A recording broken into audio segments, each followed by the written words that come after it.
Hello. The following is a critique of my own writing, or I guess what I attempted to be stand-up, until I realized I couldn't do stand-up. Well, I can do stand-up, I just can't remember it. I can read stand-up, I can't speak stand-up. There's a difference.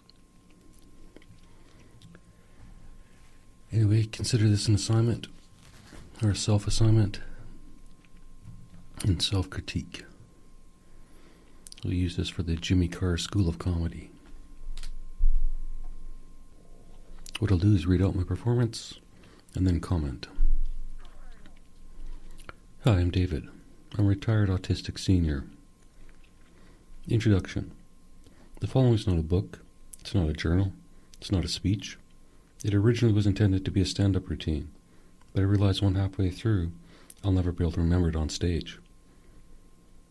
It's not a podcast, as I don't care who listens or how many. Plus I refuse to edit for professionalism or engage in jump edits. I prefer the raw first draft. This story is 100% true, for whatever that is worth. I wrote that introduction after I realized I wouldn't be able to remember an entire stand-up set. Even though what you're about to hear is the beginning of a stand-up set, which then turns into storytelling, then turns back into stand-up, then turns into Lord knows what. November 1st, 2024. I am David. I'm a retired autistic senior. I'm also the world's smartest and laziest man. Obviously not true on the smartest part. Laziest, maybe. I'm not Elon Musk smart. I'm not good with math. I'm not sure why I put that in there, but it's funny. I'm people smart. I read them. Also, I'm not a workaholic like Musk. That part's true. I work the least amount possible for the maximum return. Some people call that lazy. I call it efficient. Also true. He actually works 120 hours a week. I perform 1 hour a week on stage. Who's smarter? Technically, I don't perform at all, so he works 120 hours and I work 0 hours a week. I think I'm smarter. Sure, he's saving the planet with his cars, rockets, and satellites, but I'll save your mind with comedy. If you find this funny. If not, the door's at the back of the room. I like to say that just to get rid of all the rabble-rousers in the audience. I'm retired, but I was forced to retire because of memory issues. Apparently it's a disability if you can't remember your friends and family. I thought it was a blessing when I forgot them. It's a different version of the joke that I normally wrote. When the doctor asked if I'd like to try an experimental drug that might bring my past memories back, I said, no thanks, I'm fine with forgetting them. So the original joke was, I have some memory issues. Don't worry, it's not the bad kind where you forget your friends and family. It's the good kind where you forget your friends and family.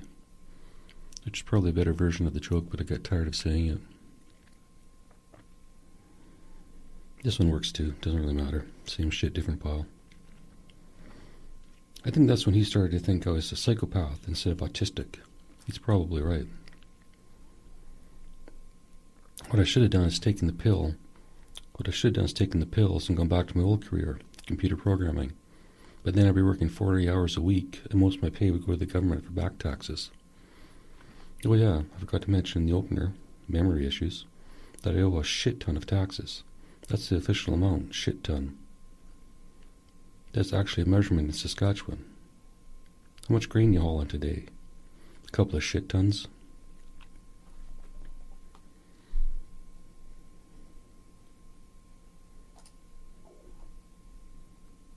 I'm not sure why I used that reference. The shit tons, it just came to my mind. Most of the shit just comes to me as I'm writing it. I don't think about it. First thing that comes out of my mouth is good enough. I'm not good at math, but I did the math on back taxes, and even if AI doesn't ruin the field of computer programming, It'd take 10 years or more to pay what I owe. It seems like a lot of work when I can just write the world's funniest stand-up routine and pay off that amount in one night. If you laugh. If you're not laughing, I'm fucked. That's funny, but also true. It seems like a large amount of money, but considering what a professional stand-up comic makes in one night, it's not a large amount. And it's possible. So it's true. Actually, I'm not fucked. I could declare bankruptcy and walk away from the debt. It would ruin my credit rating, but that's not a problem because it's already zero. Actually, I don't even know how credit ratings work in Canada.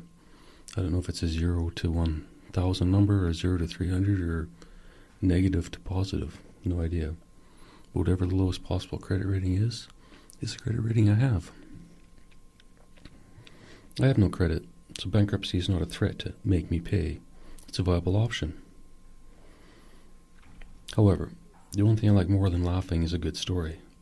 If I pay back all my taxes within a year of me standing on stage, or one of these stupid videos taking off on YouTube, then that's a great fucking story. End of story. See, that's true too. And I'm not sure if it's funny, but it's interesting. So to pay back the taxes, either I work my ass off for 10 years, assuming the drugs worked, or I write comedy for 1 year or less. Or if I declare bankruptcy and tell them to fuck off. Which would you do? Again, perfectly true. It really makes no difference one way or the other, and I could give a shit less. If I was pretty, I'd just find an old rich lady to marry and hope she dies soon. That sounds mean, but I'm autistic. I'm too honest according to the doctors. How the fuck can honesty be a symptom of any medical condition, or disorder, or whatever? Honesty is not the problem. Honesty is not a symptom of any neurological issue. Maybe I have a neurological issue if I can't say neurological. But I don't give a fuck, so it doesn't matter. I clearly don't have the looks to be a gigolo. Self-deprecating humor, even though I'm gorgeous. I clearly don't have the looks to be a gigolo. I cut my own hair. I wear clothes until they fall off my body. Plus I look too young. Too young for a 90-year-old woman to marry. I'd look like her son. Good for her, but... Luckily, I'm lazy and smart.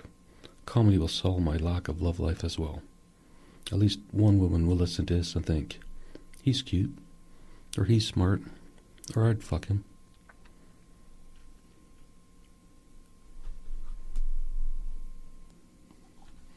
Look at all the millions Elon spends on his kids and wives, or whatever he calls the woman he impregnates. I won't have to spend a cent.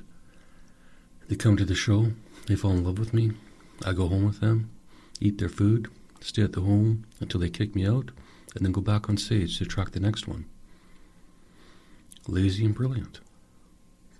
Or I get lucky and the first night I meet the love of my life and live happily ever after. That's a pretty good fucking story too. Or I bomb on stage, go on a bender, and end up living in the streets doing fentanyl the rest of my life. Whichever. Obviously any of those things could possibly happen. Unlikely, but you never know. Elon has the flash and the cash, but I doubt he's a good listener. I don't imagine him having long, deep conversations with his concubines, unless it's about rockets. I, on the other hand, am functionally mute. I'm an excellent listener. I should probably explain that more in the story, but I don't. I'll save it for the next episode. I'm an excellent listener. I'll listen to your women problems all night long. You talk, and I'll look for material in your words, something I can use on stage to further my career. Don't worry, I won't say anything personal like, your armpit is so long that I could braid it. I won't say anything personal like, your armpit hair is so long that I could braid it. So to summarize, I'm disabled, autistic, broke, and can't dress myself. A perfect catch. That part's true. Disabled, so you know I won't go anywhere. Autistic, so you know I'm honest. I literally can't lie, and everything I've said so far is 100% true. I'm broke, but I don't need much to live on. A few pizza pops and some beer. Plus, I'm funnier when I drink, not meaner like most men. I can't dress myself, but I don't care what I wear. Buy me whatever you think I'll look good in, and I'll wear it. Unless it looks gay. You always got to get a gay joke in there. You got to get a racist joke in there. You got to get a sexist joke in there. I think a complete set needs to hit on every single possible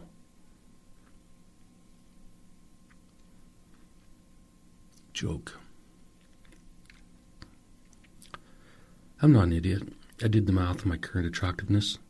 The only way my lifestyle is attractive to another person is comedy. Put all this information in Tinder, and even if I look like Brad Pitt, I wouldn't get a swipe. I'm not lazy. I'm not lazy at all. I'm also not lazy. This is just a better way. Actually, call me lazy. Call me a fool. The more ridiculous this story becomes, the greater the chance for success. I'm lazy, but I'm lucky. I was forced to live on disability due to memory issues. Did I mention I can't remember shit about the past? I knew it would be nearly impossible to find a place in Vancouver. Then, like a miracle, I found a room to rent in a house full of international students. I lied and said I was a student, but to be fair, I was planning on returning to school, if I could. And the truth is, the government fucked me on that one, because I was planning on going to school. But I needed a government grant, which they wouldn't give me, because I owed back taxes. So here, you can't have the grant to go back to school and maybe learn something that you could do and pay back your taxes. Instead, you can just sit there on disability the rest of your life. Thank you, Trudeau. Cunt. Anyway,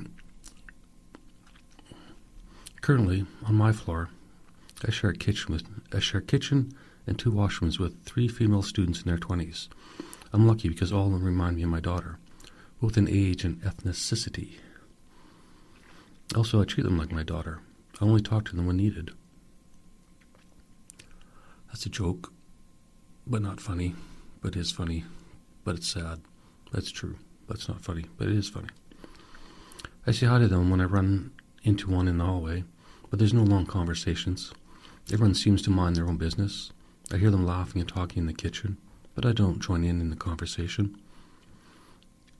Again, like when a teenage daughter has friends over, you have to stick around the house so they don't bring over teenage boys, but otherwise you try and give them some privacy.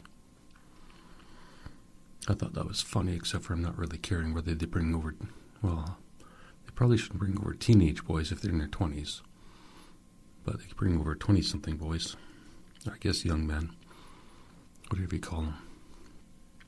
Can't help it, I'm old. Everyone seems like a boy or a girl. This really isn't a critique of my comedy because it's really more just comments. Comedy speaks for itself. My housemates are all pretty, but again, like my daughter's friends, I try not to notice.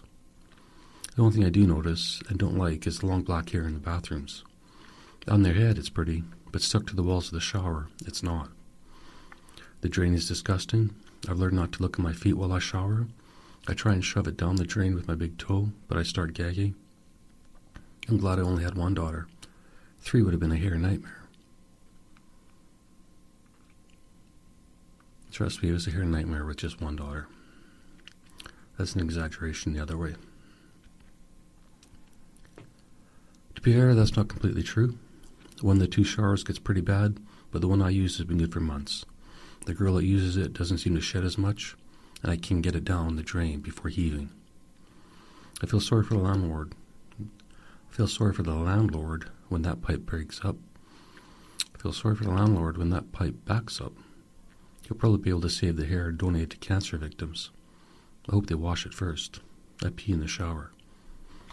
I think it's fucking hilarious.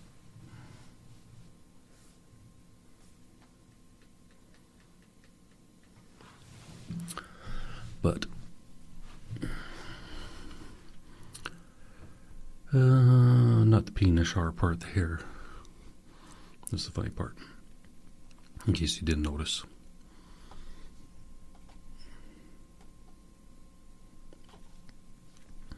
I'm not going to say my housemates' names for two reasons. One, to protect their privacy when this comedy gold crushes somewhere. Two, because I can't pronounce any of their names, first or last. I can spell them as I see their mail on the kitchen table, but I can't pronounce any. They all introduced themselves to me the day they arrived, but the names are too difficult for my mouth to pronounce or my brain to remember. That's all true. Everything's true. Instead, I have nicknames that I use in my head.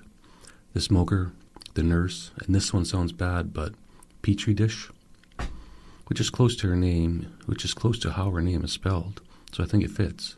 It's not about her cleanliness habits. In fact, Petri dish is the one who sheds the least. The smoker scares me, not on purpose, but we both walk quietly, and too many times I'm either leaving the house for a smoke or she's coming in after one, and we accidentally scare each other coming around a corner.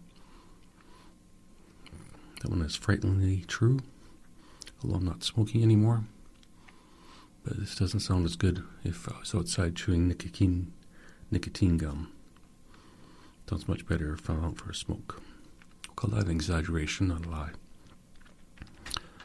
We both laugh, but I'm considering asking her to wear a bell. I'm not sure my heart can take too many more surprises. I should wear a bell, actually, to be fair. She and almost everyone's talking on the phone, so she doesn't scare me that much, but it does happen. I'll call this confession of a stand-up routine. The truth hurts. Find out the truth. I would wear the bell myself, but I'm already strange enough as it is. The nurse is the friendliest. I broke my hand last year, and she's the only one who asked me how. The other two didn't care, or I guess she probably told them. She asked if I needed help with anything, but the only problem I was having was wiping my ass and showering. However, I remembered my golden rule, and if I wouldn't ask my daughter, I shouldn't ask her. Oh, and I didn't ask her for help. I kept my mouth shut like I normally do around them. I do have a backup plan. I do have a backup plan for taxes if this so-called comedy fails. Counterterrorism. I'll explain. I figured at least one of my other housemates, not the one that lives on my floor, not the ones that live on my floor, but at least one of the other so-called students is probably a spy for their home country. My plan is to catch them and collect a reward so large it pays back taxes and sets me up the nest egg. That's a reasonable joke, except for I doubt there's any reward for turning in spies. However, maybe I get a pat in the back. And I doubt any of them are spies, but you never know. I can always tell when new students move in. The Wi-Fi sucks for a few days. I think they're watching porn 24/7. Then they get it out of their system, and the Wi-Fi goes back to normal. Shitty internet. I have no proof. This is a simple deduction, as I notice the Pornhub homepage looks all different, like someone new is influencing the house feed. To each their own. I'm not into BBW, but someone from another country sure is interested. Now, if the entire feed was old white guys hooking up with international students, and I knew I wasn't the one searching for that, it'd be a different story. It's not. Trust me. I check the page once a day, just to be sure. And no, I don't search for international students. I'm not interested. You'll find out why shortly.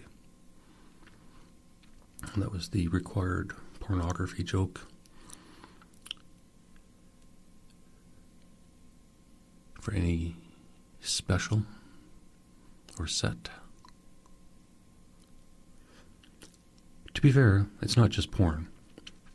We all got a notice about someone downloading GTA 5 from BitTorrents. I have respect for the game, but there are better ways to steal games than torrents. Maybe I should give the new housemates a lesson in VPNs. Use promotional code KILLTONY if you sign up for ExpressVPN.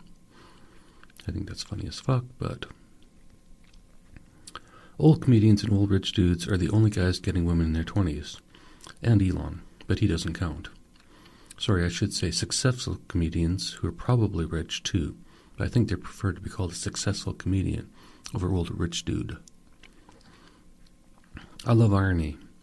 Now that I'm 60, I'm surrounded by way more 20-something girls than I ever was back in my 20s. Back then, if you didn't work with them or go to school, they didn't seem to exist. Bars are the only place to meet them. And although I'm a funny drunk, eventually I'd have to sober up and be myself. Now I live with 3. I just realized how true that is. Back in my day, as they like to say, no social media, no internet, no nothing. Either girls in magazines or girls in real life. And I'm not talking about porn there, I'm just talking about real, actual girls. Young ladies, young women, whatever. Now I live with 3. In addition, I can go to any coffee shop during the day, and again, every barista is 20-something, hot and exotic looking. Where the fuck were the Starbucks in the 80s? I think that's very observant. I would have either gotten a job there and hit on all of them, or spent my paychecks watching them work and trying to worm my way into their existence by sitting there daily and looking cute, or like a pathetic puppy, whichever would cause them to take me home, or scratch my belly. I'm easy. Instead now, I just look like a perverted old man living with students and drooling over any barista that is nice to me. It's hard not to look like a pervert if you are old and alone. I try and go to the park and write, but it's noisy.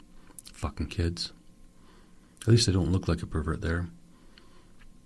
I stay on the other side of the park, sitting on a bench tucked between a couple of trees, with a telephoto lens hidden in my gym bag. I wish that was true. The telephoto lens part, not the creeping out on the kids part. If I had a telephoto lens, I wouldn't be hiding it in a gym bag. Just kidding. The Samsung 24 has a great zoom. No long lens needed. That part's true too. Not that I have one, but I unfortunately can't lie. I have a Samsung I unfortunately can't lie. I have a Samsung 7. Technically I have 2, so it's like a 14 if I glue them together. That's an autism joke, in case you haven't figured that out yet. I haven't really touched on autism a lot in this. I probably should, considering it's in the title, but that's why we do these reviews, is to think about what we've said, spoken, expressed, bullshitted. In truth, I can tell which old guys at the park are perverts, and which are just lonely like me, ear hair. When they sit beside me, I check it real quick. If it's long and out of control like mine, I know they are safe. If it's neatly trimmed when he probably has a wife, then he probably has a wife at home who takes care of it. Either way, not a pervert. To be fair, you can see where I'm going with this joke, so I'm going to abort it. Actually, to be fair, I should have just aborted that right at the beginning, because I still don't know where I was going with that joke, but for some reason I want to leave it in there. So I will. What difference does it make? It's not like I'm getting paid for this, so who gives a fuck? I do go to the park quite a bit in the summer to watch the kids. Not perverted, because I avoid the end of the park with the waiting pool and playground. It's nothing but kids falling off monkey bars or screaming at the top of their lungs like it's the first time they've touched water. That part is true. I am out by the ball diamonds where parents picnic and let their kids run free like dogs. I like watching the kids push themselves chasing a soccer ball until they fall face first in the grass. Then I laugh. Also true. I need to stop making jokes about kids. No matter what, after 5 it seems perverted, or it sounds perverted. I don't think watching kids fall down is perverted. Might be demented, but not perverted. Besides, they all got back up, so what's the big deal? I'll go back to jokes about my pretty international housemates and how they have pillow fights every night while scantily clad because the air conditioner is broken again. That last statement isn't true. In fact, I like it cold, not hot in the house. They don't wear anything scantily.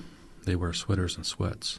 And I leave the AC on all the time, but one of them turns it off at night when I'm asleep, so I can't lie. The following stereotype is true, though. People from other countries cook weird shit. I don't mind. I can't smell. My nostrils are blown out from years of coke. Not true. Adderall, yes. Cocaine, no. Actually, neither of those are true. Snorting Adderall doesn't work. Trust me, I tried it. Either way, their food choices makes the recycling bin way more interesting to check out when I make a deposit. I do have one complaint about one of them. I'm not sure which one. I'm too shy to say anything about it. I kind of find it funny now, like when the smoker scares the crap out of me. The recycling bin is near the door to my room. I and two of the girls gently place articles in the bin, while the final girl thinks she's in the WNBA and throwing a three-pointer at the buzzer. He throws a can from 10 feet away and rebounds it off my wall like a backboard. And I can't even figure out which of these three does it, because it normally happens during my afternoon nap, and I'm too lazy to get up and say something. That's not completely true. Someone does throw them in there pretty hard. I don't know who it is, but I'm not having a nap and I don't really give a shit. But it's a good joke, in my opinion. If I accidentally catch her in the act one day, I'll find something funny or sarcastic to say to get my point across, just like I used to with my daughter. Trust me, the daughter golden rule is all you need to manage or attract women, especially if you're lazy.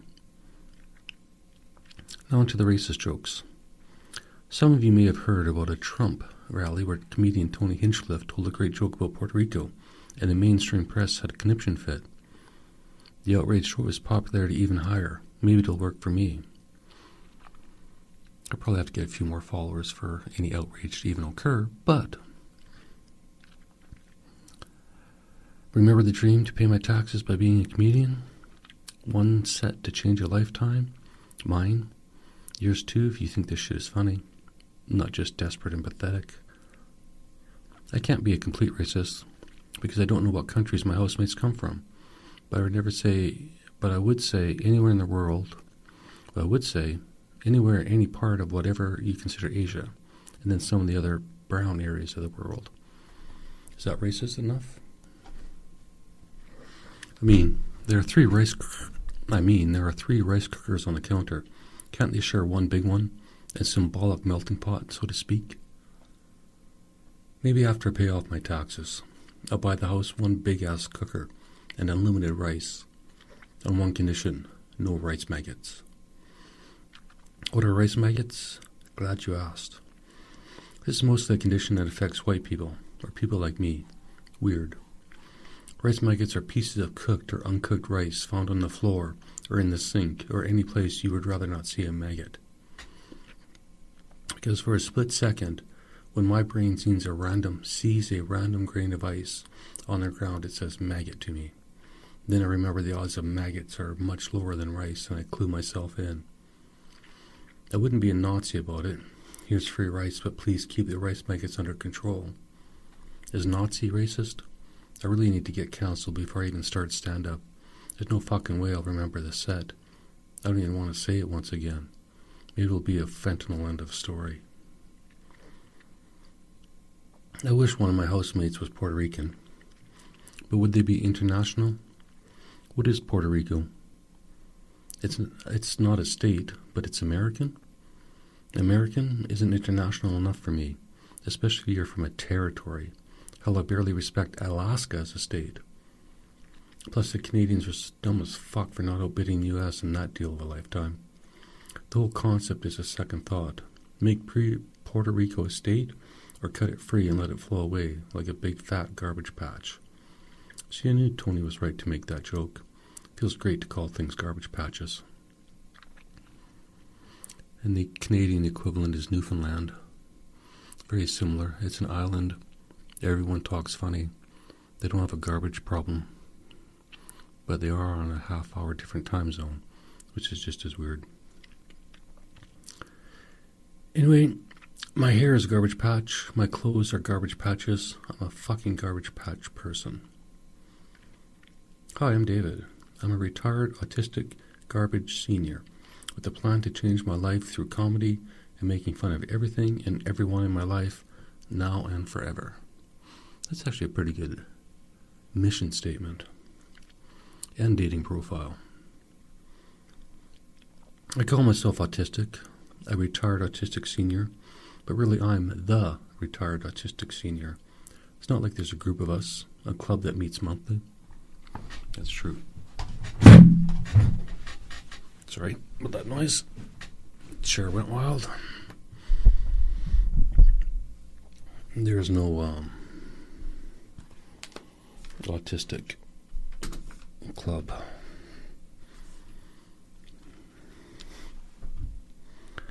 I don't know many retired autistics, and I don't know many autistic seniors. Maybe I just want to be unique. When I got diagnosed with autism, I disagreed. I wrote a 200-page summary as to why the doctors were wrong. That's kind of right. I did write a 200-page summary. I'm not sure it was about autism. I can't remember what the fuck I wrote. But I did let them have it. About why I thought they were wrong about whatever. Someday I'll go back and reread that. Maybe I'll make it into a set. I don't think I'm autistic. I think I'm either lazy or stupid or both. Or I'm a fucking genius. In my current living situation, I'm surrounded by 3 20-something hot female international students, yet I fell for a hot barista instead. And I'm so dumb, I don't even use the 3 girls that surround me daily to practice on the barista that I'm actually interested in. That's not autism, that's just stupid, or stupidity. On the other hand, since I've had the same 3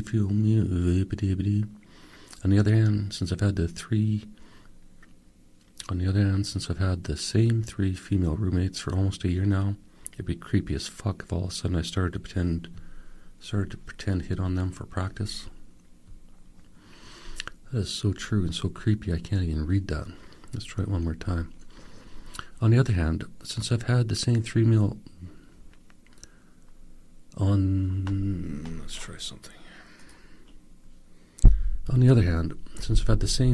female roommates for almost a year now, it'd be creepy as fuck if all of a sudden I started to pretend hit on them for practice. I don't know if one comedy set can change the world, but it could change one man's world. If this set goes viral, everything changes. If it doesn't, I just wake up the next day and do it all over again. There's a great benefit of having a shitty memory. You can't remember how bad you did the day before. Perfect for a comedian. To be fair, I can remember all the places I fucked up last time and all the places I fucked up this time, but in theory, that's a good idea. I think it's absolutely number one requirement of becoming the world's greatest comedian. If you want to be good, forget about the past day and your past life. Anyway, back to my living situation.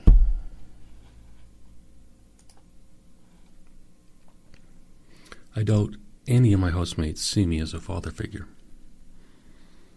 Probably just some weirdo who eats pizza pops 5 times a week. That's true, but also I want to thank Jim Gaffigan for making all of his Hot Pocket jokes. That's directly from a Hot Pocket reference. I know they see my recycling bin contributions. I see theirs too. The only thing I know, based on recycling bin, is when it's quote-unquote that time of the month. Yes, all 3 of them are synced on with their monthly cycle. I don't know how they did it, but they all seem to get a check from their parents at the same day of the month. And on that day, the recycling bin goes from ramen packages to takeout containers. Which, to be fair, is the same for me when I get my old age security check. I go from pizza pops to frozen pizza with extra cheese. Living the life while retired. That was obviously a lead into a menstruation joke, which I never actually said, only implied. I don't set a very good example, a very good parenting example. I sleep until noon, lucky to have a shower before 3. Then I'm out from 4 to midnight. I'll come back smelling like cigarettes and beer, or cigarettes and coffee. Technically, I just come back smelling like coffee. And no more cigarettes because of nicotine gum. I guess I could have a sweet-smelling breath, but I doubt it. This is more erratic and strange uncle behavior. I might be an uncle, I can't remember. It's back to the friends and family joke. I don't set a good example for anyone. Plus, I've done a shitty job in this story of explaining the barista. I guess I have 5 20-something girls in my life. My daughter, my 3 housemates, and a barista I have a crush on. I call her the barista because I also don't know her name. Well, her last name. I know her first name, but I'm too shy to say it on stage, like it's bad luck, and she'll never appear to me again if I do. I doubt I'll ever be with the barista, but it's a good story. The concept got me out of depressing thought, being alone the rest of my life, and never getting laid again. That's true and funny, I think. I'm 60 years old, but I'm not dead. Little Dave works just fine. In fact, we plan on having children again, if the barista plays along. The barista is probably half my age. I know nothing about her other than her looks and her interactions with customers/coworkers. Half my age is odd, but not as bad as half my height. That would be odd if she was waist high and equally proportioned. However, if she was twice my height, I'd be okay with that. Sex with a giant would be interesting for me. It'd probably be boring for her, or pedophile-ish. ChatGPT does not like when you say the word pedophile-ish. Besides the point, but I'm also twice as ugly as her, although that comparison doesn't really work if she's not ugly. So I'll say her beauty is twice my ugliness. I'm still not sure that comparison works, but I don't care. If it's confusing and funny, it's still funny. I'm twice as fat, not twice as sad, although I might be twice as sad as well, I don't know. I know I said I'm the world's smartest man, and I probably am, but she's the world's smartest person. The whole world's smartest thing is the only way to bump up your ego. Fake it until you make it. She's probably twice as smart as I am, which would make her the world's smartest person, which would make her the world's smartest woman and the world's smartest person. But I would remain the world's smartest man. Why do I know she's this smart? I'll explain. Yes, finally, I said I was shy. Thanks for sticking around this deep into a comedy routine. Before I developed an undeniable and never-ending crush on the barista, I used her. I used her as a character in a script, a smart woman, pretty but out of place. Then I noticed one day that she remembered my coffee selection. It wasn't difficult, but she basically read it out to me before I tried to order. From that moment forward, she often, not always, sorted my coffee order for me as I walked into Starbucks. If I was in line, it would be ready and waiting for me by the time I made it to the cashier. And although she was acting like the app, if I had ordered online, I didn't mistake this as her having an interest in me. I simply noticed it as a potential character for one of my scripts. So I kept track. I sat close to the till, and any time she remembered someone's order, I made a note in my notebook with a description of the person. I was nearing 100 orders that she knew off by heart when the one that broke the camel's back, so to speak, came through the door. Actually, before that, and before I would call her my crush, I did think to myself, somebody that can remember that many orders surely can remember to submit my taxes every year. A perfect wife.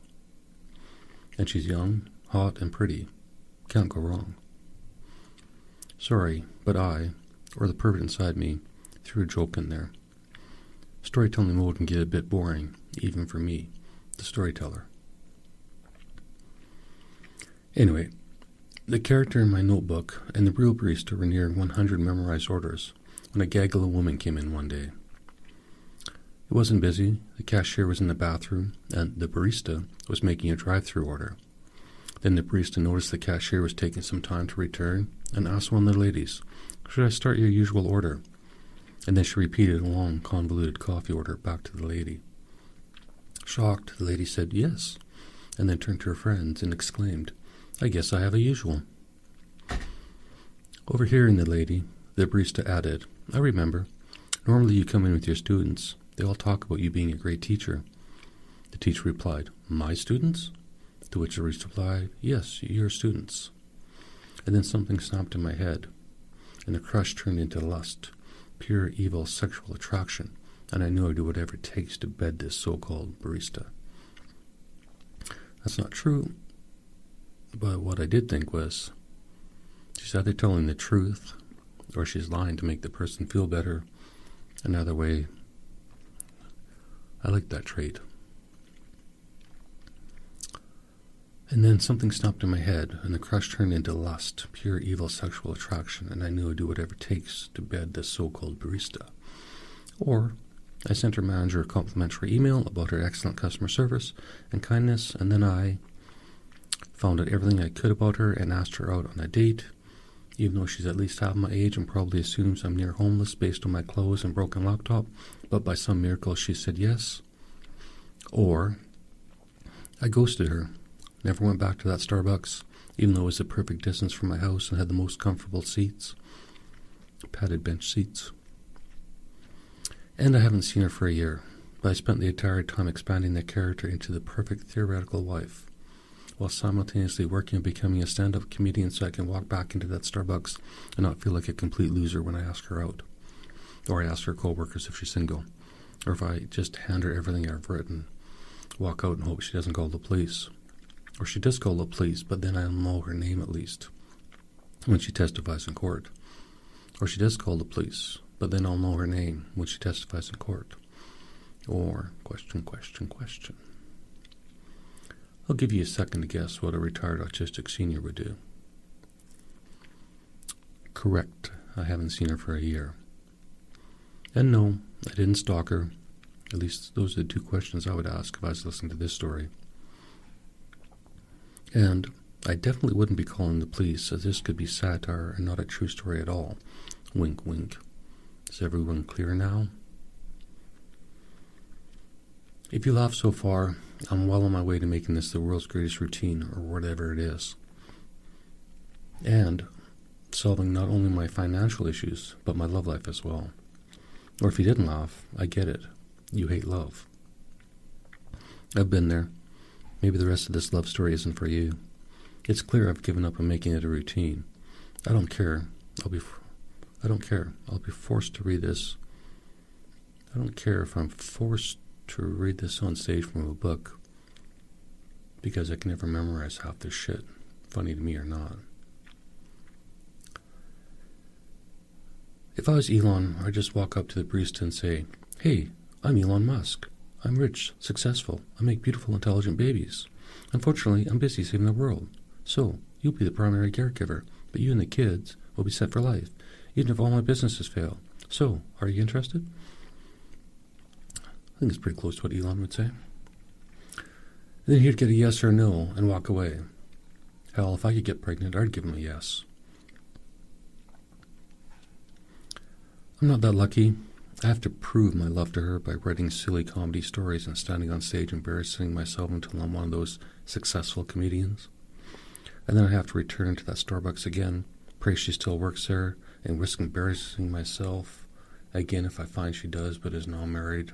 That would suck. Although married or boyfriend, I'd wait it out. If married until they have kids, then I'd give up. But a boyfriend is different. Fair game if there's no ring on the finger. In that case, I just make sure one of my videos, or a few 100,000 words of mine, found a way into her phone. I just have to be funnier than the boyfriend, and since I'm the world's greatest comedian, it's a shoo-in. I'm clearly delusional. I really should just go back and see if she's working tomorrow, and if she is, I'll just sit outside all day reading this routine to myself, or anyone who will listen, or until someone calls the cops. Both will probably happen on the same day. The first day someone hears this type of humor in public, it may butthurt them. Either way, fuck Elon. I'm building my harem my own way, one at a time. The barista gets first refusal, which she should consider an honor. Either way, fuck Elon. I'm building my harem my own way, one at a time. The barista gets to refuse me first, which should be considered an honor the other way. So I need to edit that fucking sentence. I mean, she'll be jealous as shit when I bring my second pick into Starbucks daily and she's basically sitting on my lap the entire time. Now that sounds mean. I'll just ghost her again and come back yearly to see if she's available. Maybe I'll find out her birth date at one of the trials and use that as the anniversary date. A bit creepy, but easy to remember. Now you know why I don't hit on my housemates. I spend all day writing about the perfect wife. It'd feel like cheating on the character. Sorry, I mean the barista, who's a character and a person. They just haven't met each other yet. It gets confusing, which is why it was easier just to ghost her. And she's hot, so there must be a boyfriend or girlfriend anyways. So this story is really more of a writing exercise at this point than a crush or a love. Or not. Who the fuck knows? I realize I'm not really criticizing this anymore and I'm just rereading it, but as it goes, the memory don't work, so I just keep reading it until I get it. Back to my living situation, and hopefully some more jokes or anything funnier than me being a desperate loser with a crazy plan to seduce the barista. I don't hear noise in the hallway by my housemates' rooms, except laughter or a loud movie. I assume the noise leaving my room is the same for them when I watch a movie or cry myself to sleep. Or fart. I'm kidding, of course. I don't cry myself to sleep, I pass out. That's a lie. I'm a 60-year-old man. 60-year-old men don't cry. We build up all our pent-up frustration, take it out in anger, just like every man, regardless of age. But we do fart. A lot. And loudly. Or I guess proudly. I pay $666 per month rent, the perfect amount to charge the devil. Technically it's not 666, but pretty close. Close enough. It didn't start out that amount. It was $600, and with the minimum increase yearly, it's now $666. I don't mind. Every month I pretend I'm the devil, and it's blood money. I have an overactive imagination. Why else would I try and seduce a stranger half my age with only comedy, without even talking to her? Either I'm nuts or I'm brilliant. DSM-5 says nuts. I say comedic genius. My room is pretty noisy if the window is open. Closed, it's fine, but the room gets stuffy. Remember, farts. Open at night is fine. Earplugs take care of the noise. But during the day I'm screwed. It's too busy, which is what forced me into the arms of my barista in the first place. On a less love story note, basically the only time I can write from home in a relaxed environment is if someone dies. Let me explain before you call the cops. I live beside a transit station. Trains come and go every 2 to 5 minutes throughout the day, and I'm beside the on-off ramp to Busy Bridge. The only time I get to break.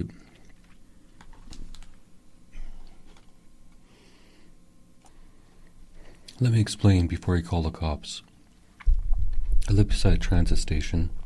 Trains come and go every 2 to 5 minutes throughout the day, and I'm beside the on-off ramp to Busy Bridge. The only time I get a break is if someone throws himself in front of a train or off the bridge. Then for an hour or so, the trains stop while they clean up the mess, or the traffic stops as they try and talk the person down from the ledge. Either way, I get a decent break from the noise. I know what you're thinking, and I agree, suicide is a bad thing, even though it is legal in Canada. I'm not in any way suggesting more people kill themselves. I'd rather have everyone alive and well, but if they're going to do it anyway, and nobody's going to stop them, why not use the bridge close to my house? And then, like in San Francisco, they could put up some nets or something to catch them, or whatever they have done there. It'll still fuck up the traffic for a while, giving me a break, and eventually it'll lower the number of suicides when people know they'll get help at my bridge. Brilliant plan, yes? Not psychopathic at all. Sure, maybe a bit selfish and autistic according to DSM-5. Sure, maybe a bit selfish and autistic, but according to DSM-5, that's who I am. I cannot change my personality, ever. I really didn't take the autistic part of this set far enough, but next hour. I'm not sure what to do about the train suicides yet, but I'm working on it. They're a lot messier. I'm not sure what to do with the train suicides yet, but I'm working on it. They are a lot messier to clean up than a body floating in the river. Maybe they could just slow the fucking train down a bit before it arrives at the station. Less noise for me when they are arriving slow. If someone jumps in front, they'll just get shoved down the track a bit, or bumped over, not hurt. Unless they electrocute themselves, then they are fucked. Nothing can do about electricity. If that humor's too dark for you, I don't care. Complain, get me cancelled, share this with thousands or millions of other people saying how horrible it is. Whatever you want. Snow works well too. Enough of it will close the road and the station. But this is Vancouver, and snow is rare. I can understand why international students prefer Vancouver over Toronto or any other cold city. I wear this hoodie and only this hoodie unless it's below zero. They put on their winter coats the moment the first tree changes color. That's true. And funny. I'm not nosy, I'm just observant.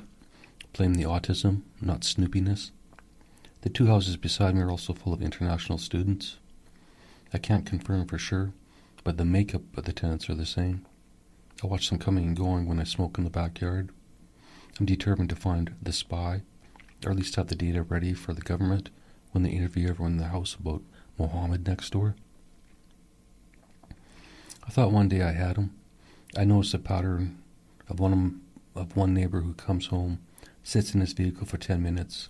I assumed uploading data to a foreign server via sat phone before he goes into his house to his girlfriend/wife.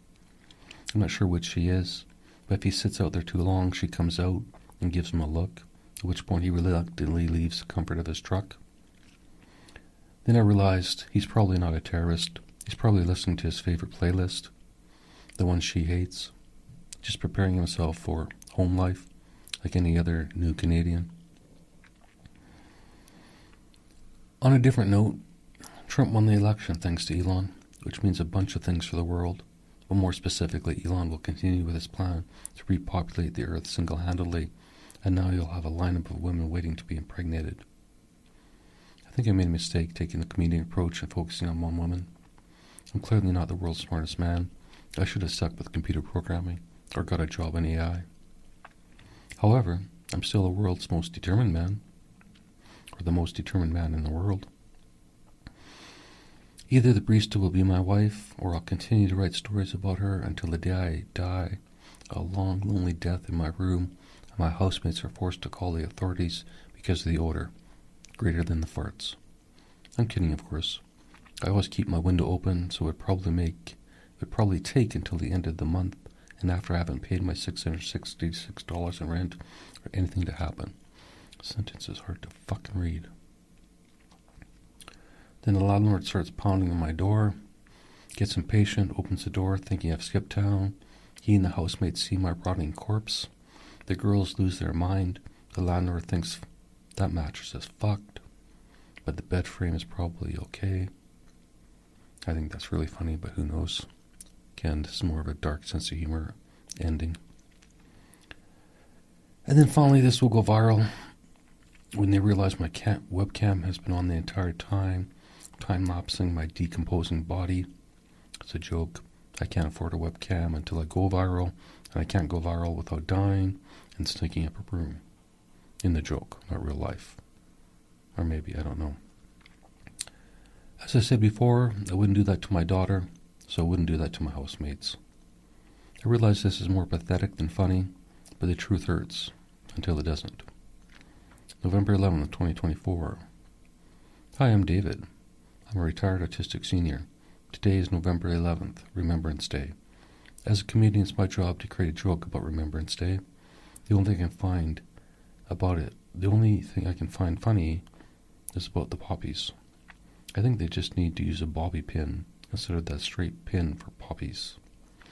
The pins are a pain in the ass and poke you several times a day.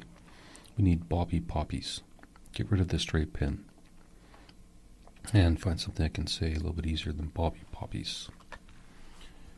Well, that's supposed to be a critique of my set. Instead, it was mostly just a reread of it. But I don't give a fuck. Because until I have the next one, I'll just keep posting this one up there until everyone gets sick and tired of it and makes a fucking comment. Talk to you tomorrow, Grace. Or the next day. Or the day after. Clearly I can't do this daily. Talk to you whenever, Grace. I should really just keep going for 5 more minutes. Make this an hour.